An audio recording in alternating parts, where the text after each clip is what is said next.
കേരളത്തിൽ തെരഞ്ഞെടുപ്പ് കഴിഞ്ഞു. വലിയ വിജയം UDF കരസ്ഥമാക്കിയിരിക്കുന്നു. 102 സീറ്റുകളാണ് അവർക്ക് കിട്ടിയത്. 35 സീറ്റുകളാണ് ആകെ ഇടതുപക്ഷത്തിന് കിട്ടിയത്. 98-ൽ നിന്ന് അവർ കഴിഞ്ഞ തവണ നേടിയിട്ടുള്ള 99-ൽ നിന്ന് അൻവർ പോയപ്പോഴത്തേക്കും 98 ആയിരുന്നു. അപ്പോൾ അതിനുശേഷം ഉണ്ടായിട്ടുള്ള സീറ്റുകളിൽ നിന്ന് അവർ 35ലേക്ക് താഴ്ന്നു എന്നുള്ളത് വാസ്തവമാണ്. അപ്പോൾ അതുകൂടാതെ 3 സീറ്റുകൾ BJP കൂടി കിട്ടിയിരിക്കുന്നു. അതായത് 2 മുന്നണികൾ വലിയ ആഹ്ലാദത്തിലാണ്. ഒന്ന് കോൺഗ്രസ് ആണ്, ഒന്ന് UDF ആണ്, അതുപോലെ തന്നെ ഒന്ന് നമുക്കറിയാം NDA മുന്നണിയാണ്, അതിൽ BJPയുമാണ്. അപ്പോൾ ഇവർ ആഹ്ലാദത്തിലൊക്കെ ആണെങ്കിലും കേരളം മുഴുവൻ കാത്തിരിക്കുന്ന ഒരു ചോദ്യം കോൺഗ്രസിൻ്റെ മുഖ്യമന്ത്രി ആരാണ് എന്നുള്ളതാണ്. ആ മുഖ്യമന്ത്രി ആരാണെന്ന് ചോദിക്കുമ്പോൾ 3 പ്രധാനപ്പെട്ട വ്യക്തികളാണ് അതിനകത്ത് മത്സരത്തിന് വേണ്ടിയുള്ളത്. അതിലൊന്ന് നമുക്കറിയാം രമേശ് ചെന്നിത്തലയാണ്, രണ്ടാമത്തേത് VD സതീശനാണ്, മൂന്നാമത്തേത് KC വേണുഗോപാലാണ്. അപ്പോൾ ഇതിൽ ആരാകും എന്നുള്ളൊരു ചോദ്യത്തിന് ഉത്തരം കണ്ടെത്താനാണ് സാധ്യതകളെല്ലാം തന്നെ പരിശോധിച്ചുകൊണ്ട് ഞാൻ ഈ വീഡിയോയിലൂടെ ശ്രമിക്കാൻ പോകുന്നത്. കൂടാതെ ഇതിൽ ഇടപെടുന്ന മതമേലധ്യക്ഷന്മാരെയും ഒക്കെ നമുക്ക് കാണാം. എന്ന് പറഞ്ഞാൽ കോൺഗ്രസിൻ്റെ ഭരണം എങ്ങനെയായിരിക്കും എന്നുള്ളതിൻ്റെ ഏതാണ്ട് ചില സൂചനകളായി ഇത് പുറത്തേക്ക് വരുന്നു എന്നുള്ളതാണ്. അപ്പോൾ ആ ടോപ്പിക്കിലേക്ക് കിടക്കുന്നതിന് മുമ്പ് നമ്മുടെ ചാനലിൽ മെമ്പർഷിപ്പ് എടുക്കാനുള്ള ഒരു ഓപ്ഷൻ കൂടിയുണ്ട്. സബ്സ്ക്രിപ്ഷൻ കൂടാതെ വളരെ ചെറിയ തുക, ഇപ്പം 179 രൂപ അടച്ചുകൊണ്ട് നിങ്ങൾക്ക് ഒരു മാസത്തേക്കുള്ള മെമ്പർഷിപ്പ് എടുക്കാം, അല്ലെങ്കിൽ 350 രൂപ അടച്ചുകൊണ്ട് എടുക്കാം, അല്ലെങ്കിൽ 700 രൂപയിലധികം അടച്ചുകൊണ്ട് ലെവൽ 3 എടുക്കാം. ഇങ്ങനെ നിങ്ങൾക്ക് പല ലെവലുകളുണ്ട്. താല്പര്യമുള്ളവർക്ക് താല്പര്യമുള്ളത് എടുത്താൽ മതി. ഇനി എടുത്തില്ലെങ്കിലും കുഴപ്പമൊന്നുമില്ല. എടുക്കുന്നത് നമ്മളൊന്ന് സപ്പോർട്ട് ചെയ്യാൻ മാത്രമേ അത് ഉപകരിക്കൂ എന്നുള്ളത് നിങ്ങളോട് ആദ്യമേ തന്നെ പറഞ്ഞോട്ടെ. കാരണം ചില വീഡിയോകൾ നേരത്തെ കാണാം എന്നുള്ളത് ഒഴിച്ചു വെച്ചിട്ടുണ്ടെങ്കിൽ വലിയ ഗുണങ്ങളൊന്നും ഇതുകൊണ്ട് ഉണ്ടാവാനില്ല. പക്ഷേ ഇതുപോലൊരു ചാനൽ ഇവിടെ നിലനിൽക്കണം എന്ന് നിങ്ങൾക്ക് തോന്നുന്നുണ്ടെങ്കിൽ സ്വാഭാവികമായിട്ടും നമ്മളെ സപ്പോർട്ട് ചെയ്യാവുന്നതാണ്. ഇതല്ല ഒരു റിക്കറിങ് സ്കീം അല്ലാതെ നിങ്ങൾക്ക് ഒരു ഗൂഗിൾ പേ നമ്പർ നമ്മൾ ഡിസ്ക്രിപ്ഷനിൽ കൊടുത്തിട്ടുണ്ട്, അതുപോലെ അക്കൗണ്ട് നമ്പർ കൊടുത്തിട്ടുണ്ട്. അപ്പോൾ നിങ്ങൾക്ക് ആർക്കെങ്കിലും അതല്ലാതെ നേരിട്ട് തന്നെ നമ്മളെ സപ്പോർട്ട് ചെയ്യണമെന്നുണ്ടെങ്കിലും ഇത് ഉപയോഗപ്പെടുത്താവുന്നതാണ് എന്നുള്ളതൊന്ന് പറഞ്ഞു വെക്കട്ടെ. ഇനി നമുക്ക് വീഡിയോയിലേക്ക് വന്നാൽ KC വേണുഗോപാൽ മുഖ്യമന്ത്രിയാകാനാണ് സാധ്യത എന്നുള്ളതാണ് എൻ്റെ ഒരു വിലയിരുത്തൽ. അതിൻ്റെ പ്രധാനപ്പെട്ട കാരണം ഞാൻ നിങ്ങളോട് പറയാം. ഈ 3 പേരുകളൊക്കെ ഉണ്ടെങ്കിലും ഒരു നാച്ചുറൽ ചോയ്സായി വരേണ്ടത് കൃത്യമായി VD സതീശനാണ് എന്നുള്ളത് അറിയാമെങ്കിലും ഈ വിജയത്തിൻ്റെ ഒരു പ്രമുഖമായിട്ടുള്ള എഫേർട്ട് എടുത്തത് അദ്ദേഹമാണ് എന്നുള്ള കാര്യത്തിലൊന്നും നമുക്ക് തർക്കമില്ല. പക്ഷേ പ്രധാനപ്പെട്ട ഒരു കാര്യമെന്ന് പറയുന്നത് VD സതീശന് ഈ ഇട്ടിട്ടുള്ള എഫേർട്ടിൻ്റെയൊക്കെ ഏറ്റവും ഒടുവിലേക്ക് വലിയ ഒരു ട്വിസ്റ്റ് ഏറ്റവും ഒടുവിൽ വന്നത് നമ്മളെല്ലാവരും ശ്രദ്ധിക്കും. അതിന് ഞാൻ VD സതീശൻ്റെ എഫേർട്ട് മുതൽ പറഞ്ഞു കൊടുക്കാം. ഞാൻ ഇന്നലെ തന്നെ പറഞ്ഞു തുടങ്ങിയതാണ്. രമേശ് ചെന്നിത്തല പ്രതിപക്ഷ നേതൃസ്ഥാനത്ത് നിന്ന് മാറിയപ്പോൾ VD സതീശൻ അങ്ങോട്ട് കടന്നു വരുമ്പോൾ VD സതീശനെ CPM ഒന്നും അത്ര കൃത്യമായി മനസ്സിലാക്കിയില്ല, പിണറായി വിജയന് മനസ്സിലാക്കിയില്ല. കുറച്ചൊരു അദ്ദേഹത്തെ അണ്ടർ എസ്റ്റിമേറ്റ് ചെയ്തു എന്നുള്ളതൊരു യാഥാർത്ഥ്യമാണ്. സത്യത്തിൽ ഒരു പിണറായിയോട് കിടപിടിക്കാവുന്ന ഒരു പകുതിയോളം നിൽക്കുന്ന ഒരു നേതാവാണ്. ഞാൻ ഒരിക്കലും മുഴുവനെന്ന് പറയില്ല, ഒരു പകുതിയോളം നിൽക്കുന്ന നേതാവാണ് VD സതീശൻ എന്ന് പറയുന്നത്. അപ്പോൾ അദ്ദേഹം യഥാർത്ഥത്തിൽ കൃത്യമായി ഇത് എന്തുകൊണ്ടാണ് ഒരു തുടർഭരണം ഉണ്ടായത് എന്ന് ഏറ്റവും ആദ്യം പഠിക്കുകയും ആ തുടർഭരണം ഉണ്ടായിട്ടുള്ളതിൻ്റെ പ്ലസ് എങ്ങനെ മൈനസുകളാക്കാം എന്നുള്ളത് കൃത്യമായി തന്ത്രങ്ങൾ മെനയുകയും ചെയ്തു. ഉദാഹരണത്തിന് ഏറ്റവും 2021 അധികാരത്തിലേക്ക് വരുമ്പോൾ പിണറായി വിജയൻ ഉണ്ടായിട്ടുള്ള ഒരു ഇമേജ് എന്ന് പറയുന്നത് ഒരു കരുതൽ മുഖ്യമന്ത്രി എന്നുള്ള നിലക്കാണ്. വളരെ ജനത്തോട് സ്നേഹിക്കുന്ന, മൃഗങ്ങളെയും അതുപോലെ പക്ഷികളെയും ഒക്കെ പോലും സ്നേഹിക്കുന്ന, അവർക്ക് പോലും വെള്ളം കൊടുക്കാൻ ജനത്തോട് പറയുന്നൊരു മുഖ്യമന്ത്രിയായിട്ടാണ്. അപ്പോൾ ഈ ഒരു ഇമേജ് അദ്ദേഹത്തെ വളരെയധികം സഹായിച്ചു. അദ്ദേഹത്തിൽ ഒരു രക്ഷകനെ കണ്ടു എന്നിവർക്ക് മനസ്സിലായി. അപ്പോൾ അതിനുശേഷം പിന്നീട് പടിപടിയായി നിങ്ങൾ എടുത്തു നോക്കിയിട്ടുണ്ടെങ്കിൽ കാണാം. കാരണം കോൺഗ്രസും അതുപോലെ തന്നെ നിരവധി ആളുകളുമൊക്കെ തന്നെ ഇതെങ്ങനെയാണ് ഇദ്ദേഹത്തിൻ്റെ ഒരു ഇമേജ് ടാർണിഷ് ചെയ്യാൻ ശ്രമിക്കുക എന്നുള്ളത് വളരെ കൃത്യമായി ചെയ്തു. അതിന് വളരെ എളുപ്പത്തിൽ സാധിക്കുന്ന ഒരു കാര്യം കൂടി ഉണ്ടായിരുന്നു. കാരണം കഴിഞ്ഞ 10-15 കൊല്ലമായി തന്നെ ഒരു പ്രോ സംഘപരിവാർ സോഷ്യൽ മീഡിയ ചാനലുകളൊക്കെ തന്നെ ഇത് ചെയ്തുകൊണ്ടിരുന്നു. അപ്പോൾ അത് VD സതീശന് കുറച്ചുകൂടി എളുപ്പത്തിൽ നടപ്പിലാക്കാൻ കഴിഞ്ഞു എന്നുള്ളത് വാസ്തവമാണ്. അതിൻ്റെ ഏറ്റവും ഒടുവിലാണ് ആശാസമരവും നിരവധി കാര്യങ്ങളുമൊക്കെ ഉണ്ടാകുന്നത്. അപ്പോൾ അതിൻ്റെ വിശദാംശങ്ങളൊക്കെ ഞാൻ വേറൊരു വീഡിയോയിൽ പറഞ്ഞുകൊണ്ട് ഞാനിപ്പോൾ ഇതിലേക്ക് കടക്കുന്നില്ല. പക്ഷേ ഇത് കഴിഞ്ഞിട്ട് VD സതീശൻ പല ഉപതെരഞ്ഞെടുപ്പുകളും ജയിപ്പിച്ചു എന്നുള്ളത് നമുക്കറിയാം. ഇപ്പോൾ തൃക്കാക്കരയിൽ തന്നെ PT തോമസ് ഉണ്ടായതിനേക്കാൾ വലിയ ഭൂരിപക്ഷത്തിലേക്ക് അദ്ദേഹത്തിൻ്റെ ഉമാ തോമസിനെ ജയിപ്പിച്ചു. ചാണ്ടി ഉമ്മൻ സ്വാഭാവികമായിട്ട് അവിടെ നിന്ന് 37,000-ൽ പരം വോട്ടുകൾക്ക് ജയിച്ചു. അതേസമയം 9,000 വോട്ടുകൾക്കാണ് ഏറ്റവും കൂടുതൽ ഉമ്മൻചാണ്ടി അവിടെ നിന്ന് ജയിക്കുന്നതെന്ന് ആലോചിക്കണം. പാലക്കാട് ഏതാണ്ട് 4,000-ത്തിനടുത്ത് ഭൂരിപക്ഷം ഉണ്ടായിരുന്ന ഷാഫി പറമ്പിലിൻ്റെ ഭൂരിപക്ഷം ഏതാണ്ട് 18,600-ലേക്ക് 18,840 ആക്കിയിരുന്നു. അപ്പോൾ ഇങ്ങനെ ഉപതെരഞ്ഞെടുപ്പുകളിലൊക്കെ തന്നെ വലിയ വിജയം കരസ്ഥമാക്കിയിരുന്നു. ചേലക്കരയിൽ വിജയിക്കാൻ കഴിഞ്ഞില്ലെങ്കിൽ പോലും 39,000 എന്ന് പറയുന്ന ഭൂരിപക്ഷം കുറക്കാൻ കഴിഞ്ഞിരുന്നു. ഏറ്റവും ഒടുവിൽ നിലമ്പൂരിൽ നമുക്കെല്ലാം അറിയുന്നത് പോലെ PV അൻവറിനെ തഴഞ്ഞു കളഞ്ഞിട്ട് പോലും ഒരു 11,000 വോട്ടുകൾക്ക് ഏതാണ്ട് ഈ പറയുന്ന 11,000-ത്തിനടുത്തുള്ള വോട്ടുകൾക്ക് ആര്യാടൻ മുഹമ്മദിനെ ആര്യ ഷൗക്കത്തിനെ ജയിപ്പിച്ചെടുക്കാനായിട്ട് VD സതീശന് കഴിഞ്ഞു. അപ്പോൾ ഇതെല്ലാം തന്നെ ഒരു പൊന്തൂലാവുകയും അദ്ദേഹത്തിൻ്റെ സിസ്റ്റമാറ്റിക് ആയിട്ടുള്ള പ്ലാൻ അനുസരിച്ച് പോവുകയും ചെയ്തുകൊണ്ടിരിക്കുന്നതിനിടയിലാണ് ഒരു രംഗം നിങ്ങൾക്ക് ഓർമ്മയുണ്ടാവും. KC വേണുഗോപാൽ ഒരു മത്സരത്തിൽ തയ്യാറെടുക്കുന്നു എന്ന് ഞാൻ മനസ്സിലാക്കിയത് അദ്ദേഹം വന്ന് ചില PR വർക്കുകളൊക്കെ തന്നെ ഇവിടെ നടത്തുകയുണ്ടായി. വളരെ കൃത്യമായി നമുക്ക് PR ആണെന്ന് ആർക്കും തന്നെ മനസ്സിലാകുന്ന വർക്കുകൾ. അത് ഒരു ബ്രാൻഡിങ് ഇമേജ് എക്സസൈസൊക്കെ തന്നെ, ബ്രാൻഡിങ് ഇമേജ് ബിൽഡിംഗ് എക്സസൈസാണ് അദ്ദേഹം നടത്തിയത്. അതിൻ്റെ ഭാഗമായിട്ട് അദ്ദേഹം തൊഴിലുറപ്പ് സംഘത്തിലുള്ള ഒരു കൂട്ടം സ്ത്രീകളെ കാണുന്നു. ആ സ്ത്രീകളോട് അദ്ദേഹം സംവദിക്കുന്നു, അവരുടെ പ്രശ്നങ്ങളെക്കുറിച്ച് ചോദിക്കുന്നു. അപ്പോൾ ഉച്ചക്ക് കഴിക്കാൻ എന്താണ് എന്നുള്ളത് ചോദിക്കുന്നു. ഇതെല്ലാം പ്രീ പ്ലാൻഡ് ആണ്, നിങ്ങൾ പറയേണ്ടതില്ലല്ലോ. അപ്പോൾ അവളെ കപ്പയും അതുപോലെ തന്നെ മീൻകറിയോ വേറെന്തോ കറിയുമാണ് എന്ന് പറയുന്നു. അപ്പോൾ അദ്ദേഹം അവരോടൊപ്പം താഴെ ഇരിക്കുന്നു. അതെന്നെ ഞെട്ടിച്ച് കളഞ്ഞു. കാരണം വെള്ളമുണ്ട്, വെള്ള ഷർട്ട് ഇട്ട ഒരാൾ താഴെ ഇരിക്കുന്നു.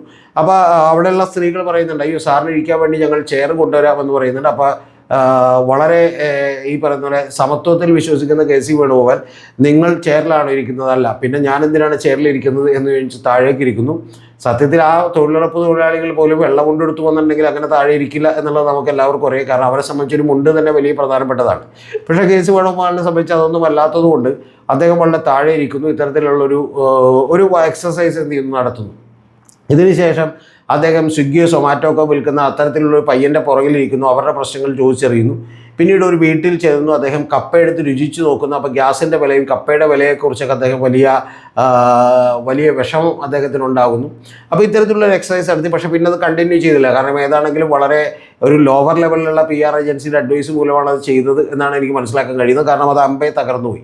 പക്ഷേ അത്തരത്തിലുള്ള ഒരു അറ്റംപ്റ്റ് അദ്ദേഹം എന്തുകൊണ്ട് നടത്തിയെന്ന് ആലോചിക്കുമ്പോൾ അദ്ദേഹം കേരളത്തിലേക്ക് കണ്ണ് വെക്കുന്നു എന്നെനിക്ക് അന്നേ തോന്നിയിട്ടുള്ളതാണ്.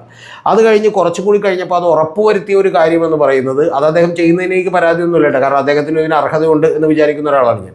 അതിൻ്റെ പ്രധാനപ്പെട്ട കാര്യം കൂടി ഞാൻ പറയാം. പക്ഷേ അതിനുശേഷം ഇത് ആകെ വളരെ ക്ലാരിറ്റിയോടുകൂടി വളരെ എവിഡൻ്റായി ഇദ്ദേഹത്തിൻ്റെ പ്ലാൻ പുറത്തേക്ക് വന്നത്, VD സതീശൻ പുതുയുഗ യാത്ര എന്ന് പറഞ്ഞൊരു യാത്ര നടത്തിയിരുന്നു. ആ യാത്രയുടെ ഭാഗമായി എല്ലാ ജില്ലകളിലെയും നേതാക്കന്മാരുമായി രാത്രി അത്താഴം കഴിക്കുമ്പോഴേക്കും അദ്ദേഹം സംസാരിച്ചിരുന്നു എന്നുള്ളത് നമുക്കെല്ലാവർക്കും അറിയാം.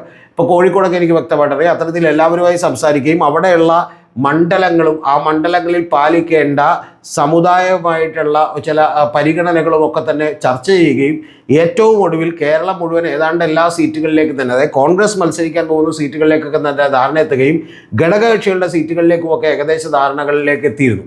അപ്പോൾ അങ്ങനെ എത്തിയതിന് ശേഷമാണ് അദ്ദേഹം ഒരു പ്രഖ്യാപനം നടത്തുന്നത്. നിങ്ങൾക്ക് എല്ലാവർക്കും ഓർമ്മയുണ്ടാവും. പ്രഖ്യാപനം നടത്തിയത്, ഞങ്ങൾ തെരഞ്ഞെടുപ്പ് പ്രഖ്യാപിക്കപ്പെട്ടാൽ 24 മണിക്കൂറിനകം ഞങ്ങൾ സ്ഥാനാർത്ഥി പട്ടിക പുറത്തുവിടും എന്നുള്ളതാണ്. അത് ഈ ധൈര്യത്തിലാണ് കേരളത്തിലെ ഏതാണ്ട് എല്ലാ നേതാക്കന്മാരുമായി അദ്ദേഹം സംസാരിച്ച് ഒരു അമിക്കബിളിയുള്ള ഏറെക്കുറെ ഒരു സെറ്റിൽമെൻറ്റിലേക്ക് എത്തിയിരുന്നു. കുറച്ച് സീറ്റുകൾ മാത്രമേ ഇനി ചെയ്യാനുണ്ടായിരുന്നുള്ളൂ, ഫൈനലൈസ് ചെയ്യാനുണ്ടായിരുന്നു. അപ്പോൾ അത്തരത്തിലുള്ളൊരു പട്ടികയുമായിട്ട് അദ്ദേഹം ഹൈക്കമാൻഡിലേക്ക് പോകുന്നു. പക്ഷേ അവിടെ നടന്ന രംഗം നിങ്ങൾക്ക് എല്ലാവർക്കും ഓർമ്മയുണ്ടാവും. ഒരു 3-4 ദിവസങ്ങൾ നീണ്ട ഒരു ഹെർക്കുലിയൻ ടാസ്ക്കായി തീരുന്നു. സത്യത്തിൽ ഇലക്ഷൻ കമ്മീഷൻ്റെ തെരഞ്ഞെടുപ്പിൻ്റെ പത്രിക കൊടുത്തതിൻ്റെ അവസാന നിമിഷത്തേക്കാണ് ഏറ്റവും ഒടുവിൽ ഏറ്റവും ലാസ്റ്റത്തെ പട്ടിക പോലും പുറത്തുവിട്ടത് എന്നുള്ളത് നിങ്ങളൊന്ന് ആലോചിക്കണം. വലിയ തർക്കങ്ങളായിരുന്നു. കാരണം VD സതീശൻ്റെ പട്ടിക അങ്ങനെ തന്നെ കളയുകയും KC വേണുഗോപാൽ അദ്ദേഹത്തിന് വേണ്ടി ഒരു പുതിയ പട്ടിക പുറത്തേക്ക് ഇറക്കുകയും ചെയ്തു എന്നുള്ളതാണ് വാസ്തവം. അപ്പോൾ അത്തരത്തിൽ KCക്കും കൂടി താല്പര്യമുള്ള ആളുകൾ മാത്രമാണ് ഈ പട്ടികയിൽ ഇടം പിടിച്ചത്.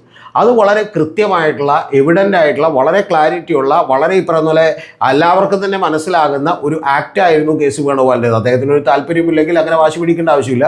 പക്ഷേ അദ്ദേഹം അങ്ങനെ തന്നെ വാശി പിടിച്ചു. അതിൽ സുനിൽ കനകോലുവിൻ്റെ റിപ്പോർട്ടും മറ്റ് നിരവധി കാരണങ്ങളും അദ്ദേഹത്തിന് പറയാനുണ്ടായിരുന്നു.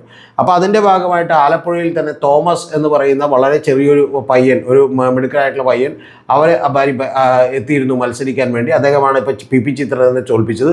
അങ്ങനെ കോഴിക്കോടും അതുപോലെ തന്നെ എറണാകുളത്തും തിരുവനന്തപുരത്തുമൊക്കെയുള്ള നിരവധി സീറ്റുകളിൽ വലിയ വ്യത്യാസങ്ങളുണ്ടായി എന്നുള്ളതൊരു വാസ്തവമാണ്.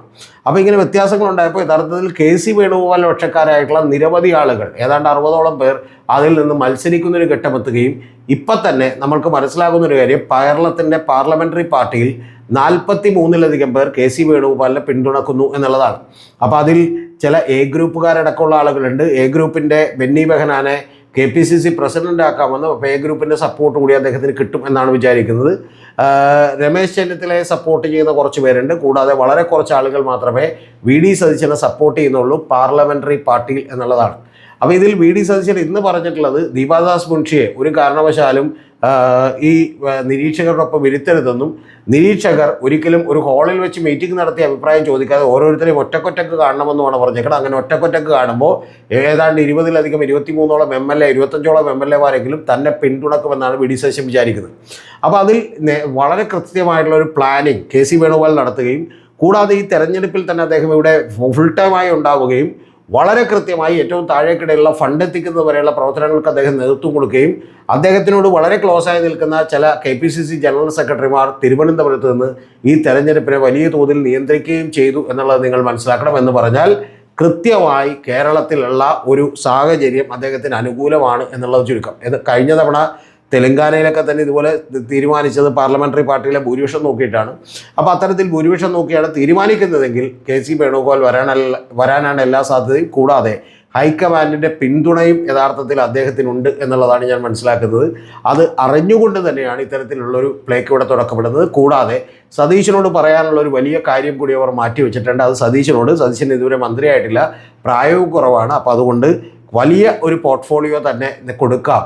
അത് ഒരുപക്ഷെ ധനമന്ത്രിയാകാം, അല്ലെങ്കിൽ അത്തരത്തിലുള്ള റവന്യൂ മന്ത്രിയാകാം, അത്തരത്തിൽ ഇലക്ട്രിസിറ്റി വകുപ്പ് മന്ത്രിയാകും. ഇത്തരത്തിലുള്ള ഒരു വലിയ പോർട്ട്ഫോളിയോ തന്നെ വേണമെങ്കിൽ കൊടുക്കാം എന്ന് പറഞ്ഞുകൊണ്ട് തന്നെ കൃത്യമായി സതീശനെ അനുനയിപ്പിക്കാൻ കഴിയുമെന്ന് കൂടിയാണ് ഹൈക്കമാൻഡൊക്കെ വിചാരിക്കുന്നത്. രമേശ് ചെന്നിത്തലയും സതീശനും ഏറ്റവും ഒടുവിലെടുത്തിട്ടുള്ള നിലപാട് KC ആണ് മുഖ്യമന്ത്രിയെങ്കിൽ ഞങ്ങൾ മന്ത്രിസഭയിലേക്കില്ല എന്നുള്ളതാണ്. അത് പിന്നീടും വലിയ അസ്ഥിരത ഈ ഗവൺമെൻറ്റിന് ഉണ്ടാക്കും എന്നുള്ള കാര്യത്തിലൊന്നും ഒരു തർക്കമില്ല. നാച്ചുറലായി വരേണ്ടത് വി ഡി സതീശനാണ്. കുറച്ചുകൂടി മിടുക്കോടുകൂടി കാര്യങ്ങൾ ചെയ്യാൻ കഴിയുന്ന വി ഡി സതീശനാണ്. KCയെ നമുക്ക് തെറ്റൊന്നും പറയാൻ പറ്റില്ല. കാരണം എന്താണെന്ന് വെച്ചാൽ അദ്ദേഹത്തിന് മിടുക്കുള്ള ഒരാളാണ്. പ്രധാനപ്പെട്ട ഒരു കാര്യം, അദ്ദേഹം ഇപ്പം ആയില്ലെങ്കിൽ 65-66 വയസ്സുള്ള അദ്ദേഹം ഇപ്പം ആയില്ലെങ്കിൽ ഇനി 5 കൊല്ലം കഴിഞ്ഞ് എന്താണെങ്കിലും UDFൻ്റെ ഭരണം കഴിഞ്ഞ് വീണ്ടും ഭരണം കിട്ടുമെന്ന് നമുക്ക് പറയാൻ പറ്റില്ല. ഇനി കിട്ടിയാൽ ആ മുഖ്യമന്ത്രി തന്നെ തുടരുമല്ലോ, അല്ലാതെ മുഖ്യമന്ത്രി മാറ്റാൻ പോകുന്നില്ല. രണ്ടാമത്തേത് തീർച്ചയായിട്ടും ആ ഭരണം കിട്ടിയില്ലെങ്കിൽ ഇടതുപക്ഷവും കൂടി ഒന്ന് 10 കൊല്ലം കഴിയുമ്പോഴേക്കും എന്ന് പറഞ്ഞാൽ ഏതാണ്ട് ഏജൊക്കെ വലിയ പ്രശ്നമാണ്. അപ്പോൾ അതുകൊണ്ട് പിന്നെ ഇത്രയും ഫേവറബിൾ ആയിട്ടുള്ള സിറ്റുവേഷൻസ് ഉണ്ടാവും, കേന്ദ്രത്തിൽ ഇത്രത്തോളം പിടിയുണ്ടാവും, ഹൈക്കമാൻഡിൽ ഇത്രത്തോളം സ്വാധീനം ഉണ്ടാകുമെന്ന് നമുക്ക് പറയാൻ പറ്റില്ല. ഇത്ര MLA-മാർ ഒരു പക്ഷേ പിന്തുണക്കുമെന്നും പറയാൻ പറ്റില്ല. അതിപ്പോൾ ഒരാഴ്ച കഴിഞ്ഞാൽ തന്നെ പറയാൻ പറ്റില്ല. കാരണം മുഖ്യമന്ത്രിയായിട്ട് വി ഡി സതീശൻ വരികയാണ്, അല്ലെങ്കിൽ രമേശ് ചെന്നിത്തല വരികയാണെങ്കിൽ ഈ കൂടെ നിൽക്കുന്ന MLA-മാരൊക്കെ തന്നെ അധികാരമുള്ളിടത്തേക്ക് പോകാനുള്ള ഒരു പ്രവണത പ്രത്യേകിച്ചും എല്ലാ പാർട്ടികളിലുണ്ട്. അത് കോൺഗ്രസ്സിലൊക്കെ തന്നെ കൂടുതലാണ്. അപ്പോൾ അതുകൊണ്ട് അവരൊക്കെ തന്നെ വിട്ടുപോയേക്കാം. അങ്ങനെ എല്ലാം കൊണ്ടും വളരെ ഫേവറബിൾ ആയിട്ടുള്ള ഒരു സിറ്റുവേഷനെ കൃത്യമായി ഉപയോഗപ്പെടുത്താനാണ് സാധ്യത. അങ്ങനെയെങ്കിൽ ഒരുപക്ഷെ രമേശ് ചെന്നിത്തലയുടെ മോഹങ്ങളും വി ഡി സതീശൻ്റെ മോഹങ്ങളും ഒക്കെ വെറുതെയാവും. അവർക്ക് താല്പര്യമുണ്ടെങ്കിൽ അവർ ക്യാബിനറ്റ് മന്ത്രിമാരായിക്കോളും എന്നുള്ള കാര്യത്തിൽ തർക്കമില്ല. പക്ഷെ അത് തന്നെ വി ഡി സതീശൻ്റെ മന്ത്രിസഭയിൽ ഇരിക്കുന്നതിനേക്കാൾ രമേശ് ചെന്നിത്തലയും പ്രിഫർ ചെയ്യുന്നത് KC വേണുഗോപാലിൻ്റെ മുഖ്യമന്ത്രിയുടെ മന്ത്രിസഭയിൽ ഇരിക്കുന്നതായിരിക്കും ഒരു മന്ത്രിയായിട്ട്. അപ്പോൾ അതുകൊണ്ട് തന്നെ ബാക്കിയുള്ള കാര്യങ്ങൾ നമുക്ക് കാത്തിരുന്ന് കാണാം. പക്ഷെ ഞാൻ വിചാരിക്കുന്ന ഒരു കാര്യം, വലിയ വലിയ വലിയ അഡ്വാൻറ്റേജ് KC വേണുഗോപാലിനുണ്ട് എന്നുള്ളതാണ്. പിന്നെ അദ്ദേഹത്തിന് വേണ്ടി ഉറപ്പായിട്ടും രാജിവെക്കാനായിട്ടൊരു MLA വേണം. അതിപ്പോൾ KD തോമസ് എന്ന് പറയുന്ന ആലപ്പുഴയിൽ നിന്ന് മത്സരിച്ചിട്ടുള്ള പയ്യൻ റെഡിയായിരിക്കും. കാരണം KD തോമസിനെ KC വേണുഗോപാൽ രാജിവെക്കുന്ന ഒഴിവിൽ ലോക്സഭയിലേക്ക് കൂടി വിടാൻ കഴിയുന്നതാണ്. പക്ഷെ അത് ജനങ്ങൾ കൂടി തീരുമാനിക്കണം. അവിടെ ഒരു തെരഞ്ഞെടുപ്പ് നടക്കുമെന്ന് പറയുന്ന വലിയൊരു പ്രശ്നമുണ്ട്. കൂടാതെ പബ്ലിക് അക്കൗണ്ട്സ് കമ്മിറ്റിയുടെ ചെയർമാൻഷിപ്പ് അദ്ദേഹം ഏറ്റെടുത്തിട്ടുണ്ട്. ഇതൊക്കെ തന്നെ ചില സംശയങ്ങൾ ഉരുത്തിരിയുന്നുണ്ട്. പക്ഷെ പ്രധാനപ്പെട്ട ഒരു കാര്യം മറന്നു പോകരുത്, ഒരു മുഖ്യമന്ത്രി സ്ഥാനം എന്തൊക്കെ പറഞ്ഞാലും അഖിലേന്ത്യാ ജനറൽ സെക്രട്ടറിയേക്കാൾ വലുതാണെന്ന് മാത്രമല്ല, ഒരുപക്ഷെ അഖിലേന്ത്യാ പ്രസിഡന്റിനേക്കാൾ വലുതാണെന്ന് നമുക്കറിയാം. അത്തരത്തിലുള്ള തെളിവുകൾ നമ്മുടെ കയ്യിലുണ്ട്. അശോക് ഗെഹ്ലോട്ടിനോട് അഖിലേന്ത്യാ പ്രസിഡന്റ് സ്ഥാനം ഏറ്റെടുക്കുമെന്നൊരു പാർട്ടി പറഞ്ഞപ്പോൾ അശോക് ഗെഹ്ലോട്ടിന് അറിയാം അതിനേക്കാൾ നല്ലത് രാജസ്ഥാൻ മുഖ്യമന്ത്രിയാണെന്ന്. അദ്ദേഹം അത് ഏറ്റെടുക്കാൻ വേണ്ടിയുള്ള ചർച്ചകൾക്ക് ഡൽഹിയിലെത്തിയപ്പോൾ അദ്ദേഹത്തിൻ്റെ തന്നെ നിർദ്ദേശപ്രകാരം 90ഓളം MLA-മാർ രാജസ്ഥാനിൽ രാജിവെക്കുമെന്ന് പറഞ്ഞതാണ്. സച്ചിൻ പൈലറ്റിനെ ഞങ്ങൾ അംഗീകരിക്കില്ലെന്ന് പറഞ്ഞതാണ്. അതോടുകൂടി വന്ന വേഗത്തിൽ തന്നെ തിരിച്ച് അദ്ദേഹത്തെ അയക്കുകയാണ് ചെയ്തിട്ടുള്ളത്. ഒന്ന് ആലോചിക്കണം, ഒരു പാർട്ടിയുടെ അഖിലേന്ത്യാ പ്രസിഡന്റ് പദവിയേക്കാൾ വലുത് മുഖ്യമന്ത്രിയാണെന്നറിയാം. കാരണം അത് ചരിത്രത്തിൽ ഇടം പിടിക്കാൻ പോകുന്നൊരു കാര്യമാണ്. പിന്നെ KC വേണുഗോപാൽ ഇത്തവണ ഇവിടെ ആയില്ലെങ്കിൽ അദ്ദേഹത്തിൻ്റെ കേരളത്തിലേക്കുള്ള പിടിയുമായും. കാരണം കേരളത്തിലൊരു കോൺഗ്രസ് മുഖ്യമന്ത്രി വരുമ്പോൾ ആ മുഖ്യമന്ത്രിക്ക് വലിയ ക്ലൗട്ട് ഉണ്ടാവുകയും അദ്ദേഹത്തിൻ്റെ ഒപ്പം നിൽക്കാൻ നിരവധി ആളുകൾ ഉണ്ടാവുകയും ചെയ്യും എന്നുള്ളതൊരു യാഥാർത്ഥ്യമാണ്. ഞാൻ ഒരിക്കൽ കൂടി പറയുന്നു, ഒരു നാച്ചുറൽ ചോയ്സായി വി ഡി സതീശൻ വരേണ്ടതാണ്. അദ്ദേഹമാണ് ഇതിനുവേണ്ടി കുറച്ചുകൂടി വേർപ്പൊഴുക്കിയത് എന്നുള്ള കാര്യത്തിൽ നമുക്ക് സംശയമില്ല. പക്ഷേ ഇത് രാഷ്ട്രീയമാണ്, സാധ്യതകളുടെ കലയാണ്.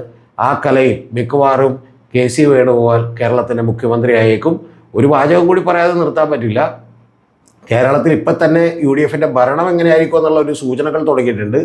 കാരണം ഓർത്തഡോക്സ് സഭയടക്കം NSS അടക്കം SNDP അടക്കമുള്ള എല്ലാ മത സാമുദായിക സംഘടനകളുമൊക്കെ തന്നെ കോൺഗ്രസിൻ്റെ മുഖ്യമന്ത്രി ആരാകണം എന്നുള്ളതിനെക്കുറിച്ച് അഭിപ്രായം പറഞ്ഞുകൊണ്ടിരിക്കുകയാണ്. മുസ്ലിം ലീഗിൻ്റെ പിന്തുണ VD സതീശനാണെന്നുള്ളൊരു ധാരണ പറയുന്നുണ്ട്. അതും VD സതീശന് ദോഷമായി തീരാനാണ് സാധ്യത.